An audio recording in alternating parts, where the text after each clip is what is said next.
Imágenes históricas, un archivo invaluable de la historia contemporánea de Irán. El 19 de agosto de 1953 es una fecha que no se borra de la memoria de los iraníes. El primer gobierno democráticamente electo del país fue derrocado por un golpe de Estado. 2 años antes, el entonces primer ministro Mohammad Mossadegh había nacionalizado la industria petrolera, prometiendo poner fin a años de interferencia extranjera en la política interna iraní. El golpe de Estado que repuso al último Shah de Irán en el poder fue una respuesta conjunta británico-estadounidense. La propia CIA norteamericana lo reconoció. Caso contrario al Reino Unido, aunque evidencias y declaraciones de exfuncionarios británicos lo han confirmado. ¿Qué punto de quiebre generó ese golpe para lo que sería desde entonces la hostilidad de estas potencias para con Irán y la desconfianza de la República Islámica? Lo analizamos en Detrás de la Razón. Les saluda Dani Pérez Díaz y así iniciamos. Tramar golpes de Estado a través de políticas injerencistas. Esto es la denuncia de las autoridades iraníes sobre el plan conjunto del Reino Unido y Estados Unidos para interferir en los asuntos internos de los países soberanos e independientes. Este 19 de agosto, Irán conmemora el 70º aniversario del golpe de Estado de 1953, un plan orquestado y compartido entre Washington y Londres para sacar del poder al primer ministro democráticamente electo, Mohammad Mossadegh, una figura muy popular en Irán, pero muy odiada en el occidente, debido a su histórica decisión de nacionalizar la industria petrolera iraní. Pero después de muchos años, el exsecretario de Relaciones Exteriores del Reino Unido, David Owen, confesó que su país debería reconocer su rol de liderazgo en el golpe de Estado contra Mossadegh. Nosotros tuvimos un papel en el golpe de Estado para desecharnos junto con Estados Unidos de Mossadegh. Esto fue un gran fallo. Nosotros nos comportábamos de una manera como si la industria petrolera iraní nos perteneciera y la parte significativa del ingreso de Irán fuera nuestro derecho, sin que le diéramos a Irán sus porciones adecuadas. En mi opinión, la mejor solución es aceptar nuestra culpa. Espero que en los próximos meses el canciller británico claramente acepte el papel del Reino Unido en el golpe de Estado. La razón es que nosotros lo hemos aceptado implícitamente, pero todavía no hemos publicado los documentos. Definitivamente las autoridades británicas y estadounidenses conjuntamente tuvieron papel en este golpe. Reino Unido siempre fue partidario del golpe, pero el expresidente de Estados Unidos, Truman, se oponía. Cuando Eisenhower llegó a la presidencia y empatizaba más con los británicos, aceptó la realización de un golpe conjunto.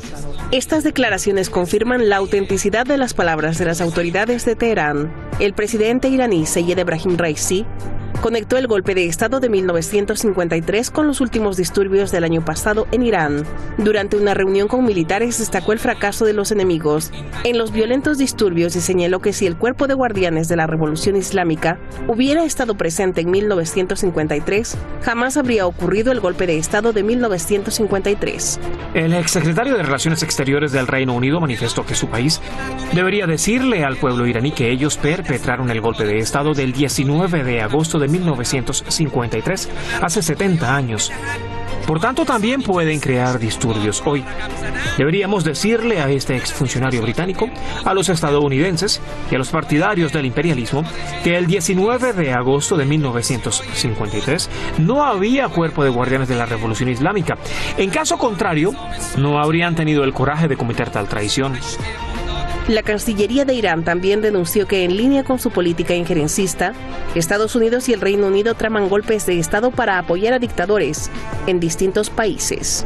Hace 70 años, un gobierno nacional en Irán fue derrocado por un golpe respaldado por Estados Unidos y el Reino Unido. Apoyar a dictadores, entrometerse en asuntos internos, reprimir movimientos libertarios y orquestar golpes de Estado son elementos recurrentes de las políticas estadounidenses y británicas. Asimismo, el presidente del Parlamento, Mohammad Bagher Ghalibaf, aseguró que el golpe de Estado contra Mossadegh es un ejemplo innegable que demuestra que cuando la arrogancia ve peligrar sus intereses, pone en juego la democracia, la libertad y la independencia de otros países. También advirtió que el Estados Unidos de hoy es el mismo de 70 años atrás y el nivel y la profundidad de su visión arrogante no ha cambiado.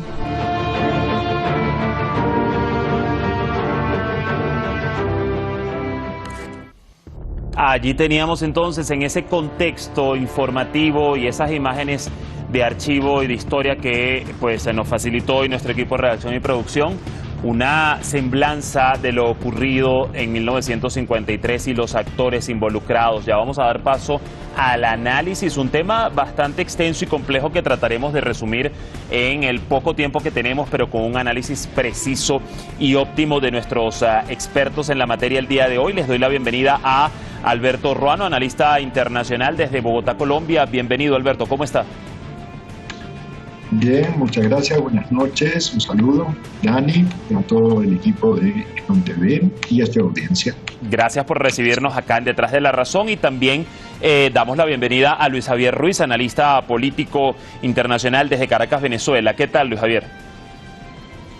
Feliz tarde, saludos, feliz noche, un placer nuevamente. Gracias como siempre. Bueno, yo quiero iniciar con usted, Alberto. 70 años se han conmemorado de este golpe de Estado en Irán que, recordemos, inició con la aplicación de la llamada Operación Ajax, aprobada por el propio presidente de Estados Unidos de ese entonces y en colaboración con la CIA y la inteligencia británica. Pero es preciso retroceder un poco antes de esa fecha. Y le pregunto, ¿era de esperarse que potencias como Reino Unido y Estados Unidos en un periodo post-Segunda Guerra Mundial y los británicos habiendo tenido el control y el manejo de la industria petrolera iraní desde 1908, también bajo la indiferencia de la monarquía persa, vieran en el doctor Mohammad Mossadegh una amenaza desde que en 1951 nacionalizó la industria del crudo iraní?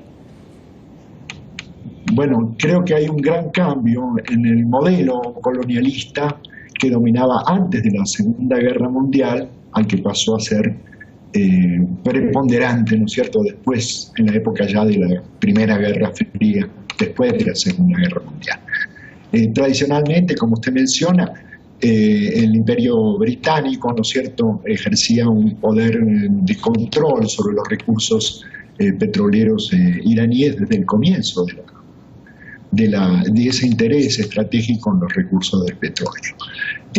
Los contratos petroleros, ¿no es cierto?, con esa monarquía que era una monarquía de tipo parlamentario, al estilo inglés, en donde existía un parlamento que era electo bajo la presidencia de la dinastía de los Pahlavi, que fue padre e hijo.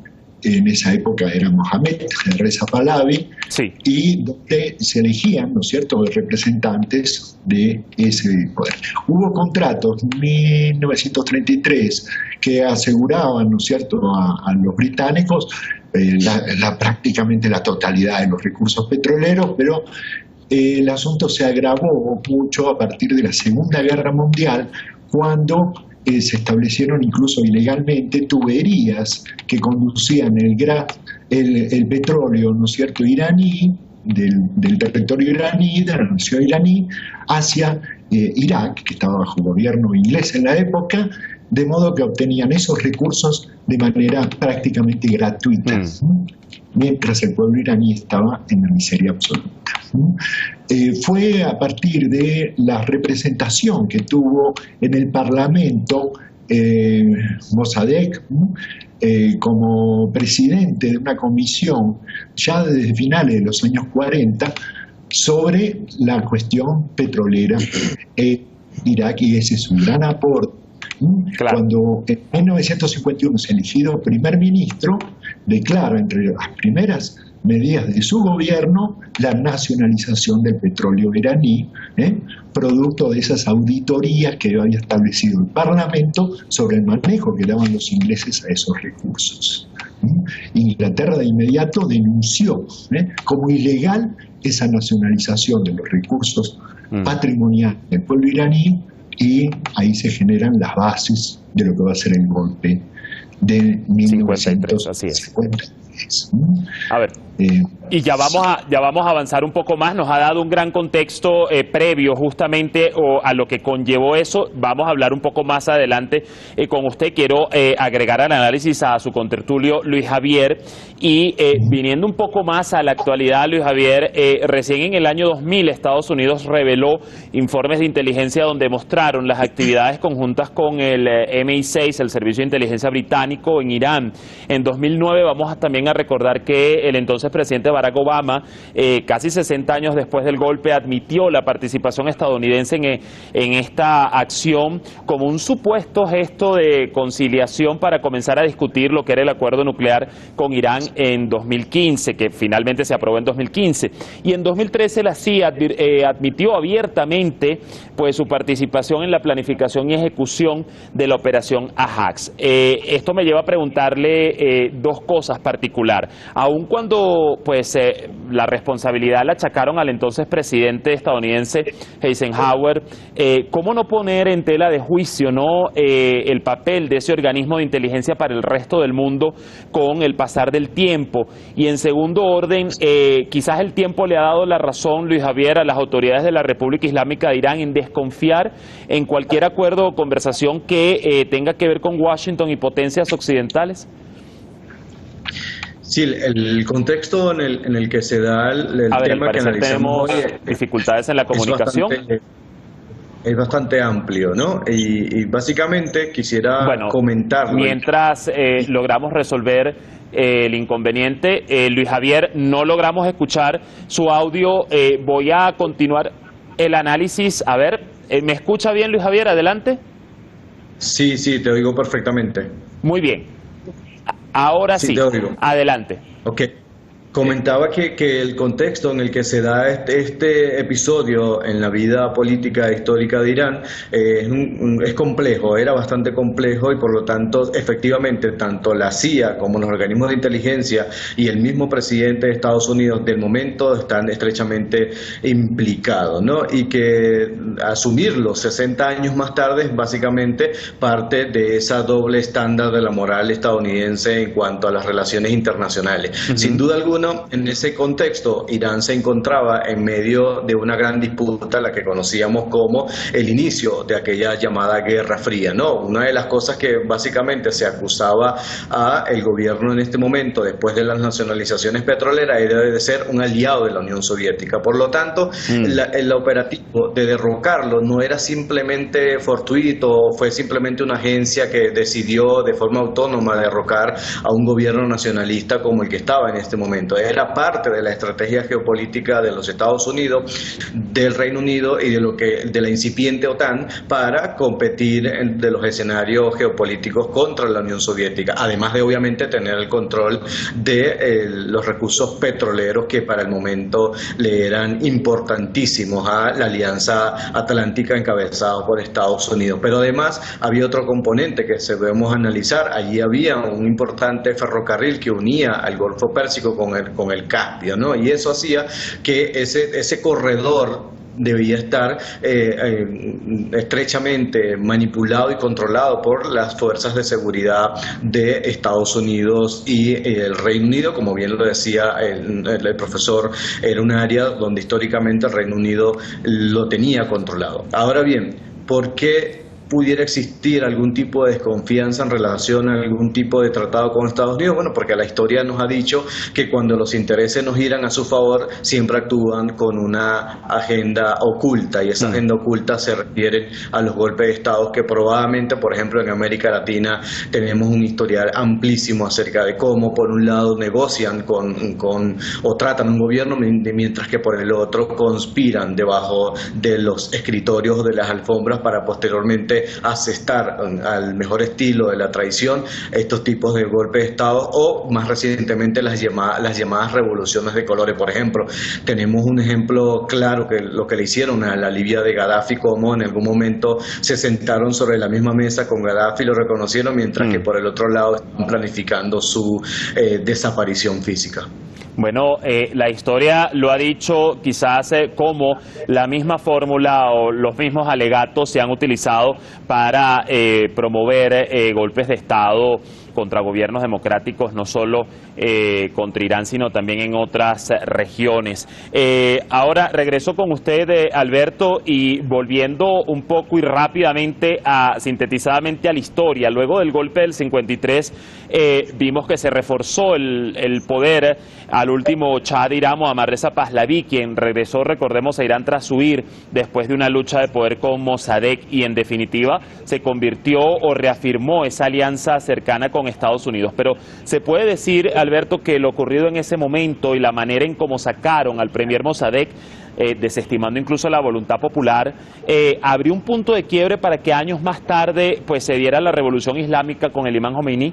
¿Cómo lo vio usted? Por supuesto, lo que pasa es que las condiciones eran muy distintas.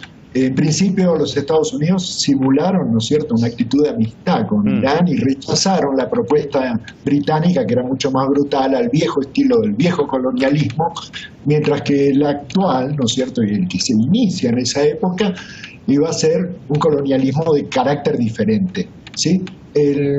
La destitución, ¿no es cierto?, que se va a dar, un intento inmediatamente comenzando el año 53, ¿no es cierto?, de destituirlo mediante un golpe de Estado más tradicional.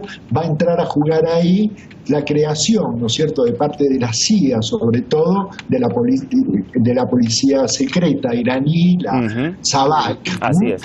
Va a intervenir, va a producir en el golpe, ya triunfando el golpe de Estado. El Shah se había refugiado por problemas médicos en Suiza, se había retirado, y van a destituir a Mossadegh, lo van a destituir, y va a crear un antecedente muy fuerte, no en tanto al carácter republicano, pues sabemos que no era todavía una república, pero sí en cuanto a la defensa de los recursos nacionales de Irán, que va a ser un tema latente. Una vez que está restablecida, y más que una profundización de la monarquía, es un cambio muy radical en el carácter de la monarquía de Reza Pahlaví, que pasó de ser una monarquía constitucional o parlamentaria a ser un régimen totalitario, represor y absolutamente sometido, ¿no es cierto?,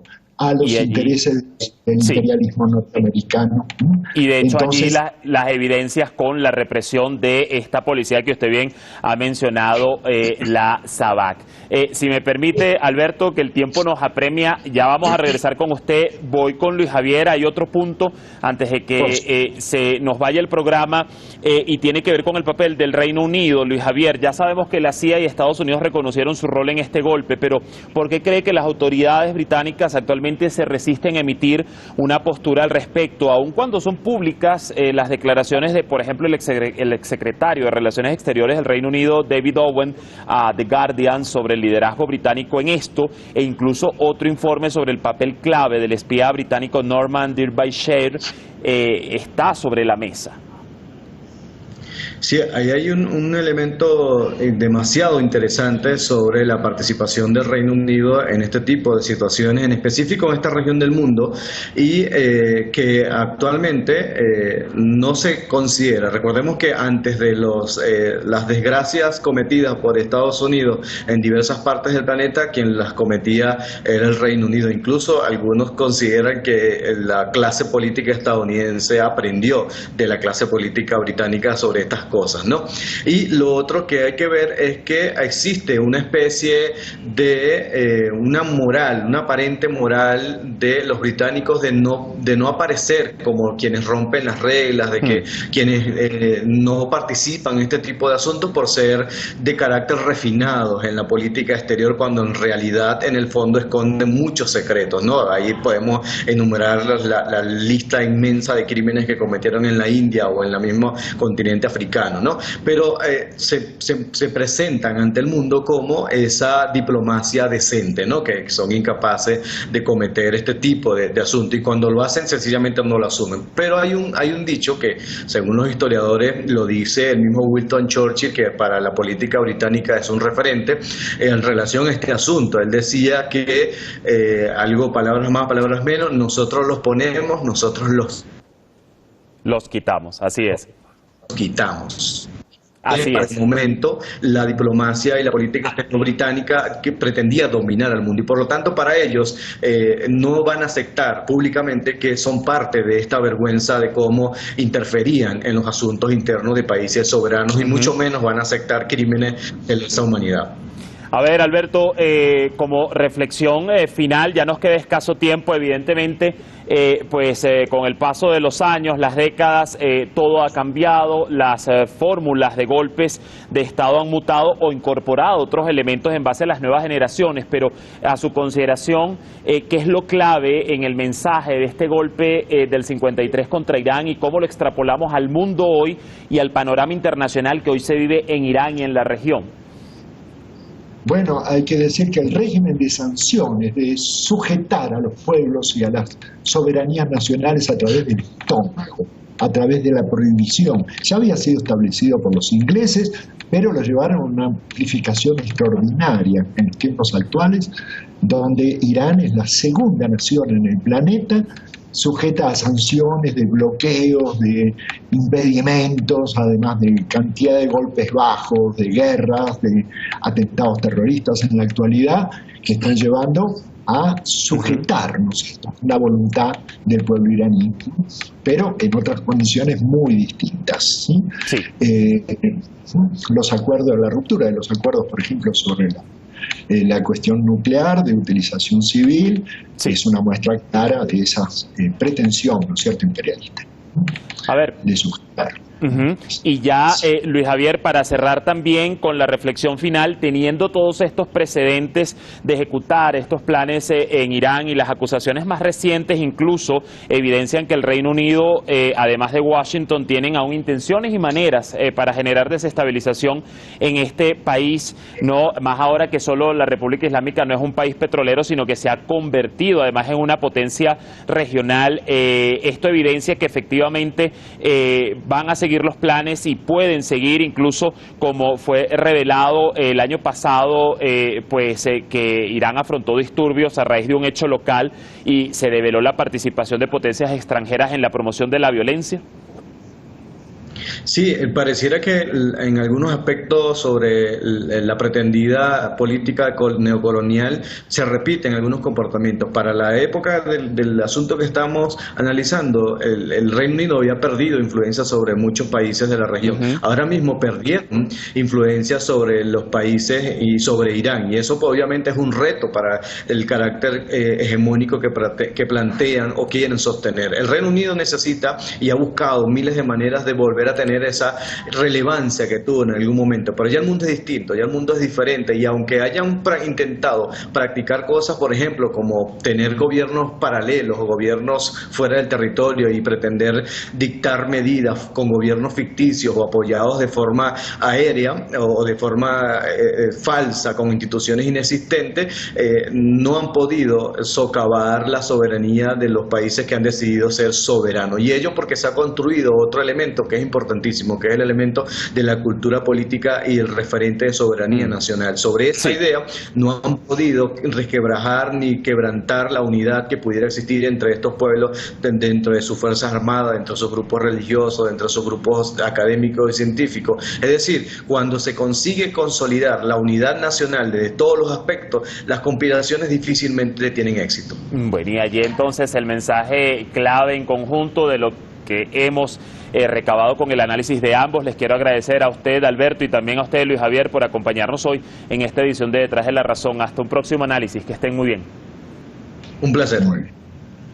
Bueno, y el panorama de la voz de nuestros analistas, lo cierto es que el análisis hegemónico del golpe y de la realidad política de Irán en los años posteriores es ampliamente conocido. La caída del doctor Mossadegh marcó el comienzo de la interferencia estadounidense en el país.